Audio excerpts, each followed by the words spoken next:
French மொழியில tomber dans les pommes என்ன அர்த்தம்? ஆப்பிள்களுக்குள்ளே விழுவதில்லை, அதுக்கு அர்த்தம் மயங்கி விழுவது. ஓகே, அப்ப இது பார்த்தீங்கன்னா தொம்பே, உங்களுக்கு தெரிஞ்சிருக்கும். தொம்பே என்றால் கீழே விழுதல், பொம் என்றால் ஆப்பிள் பழம்.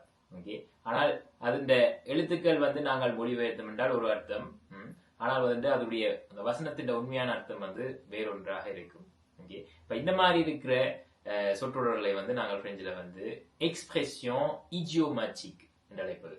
அதில் சில உதாரணங்கள் பார்ப்போம். avoir la tête dans les nuages என்றால் கவனம் இல்லாமல் இருப்பது.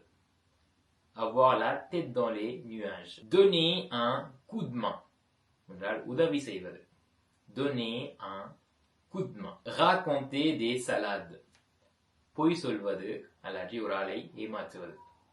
être au bout du rouleau என்றால் மிகவும் தளர்ந்து போவது, இயலாமல் இருப்பது. être au bout du rouleau. casser les pieds à quelqu'un என்றால் ஒரு ஆளுடைய காலை உடைப்பது இல்லை, ஒருவரை மிகவும் தொந்தரவு செய்வது. casser les pieds à quelqu'un.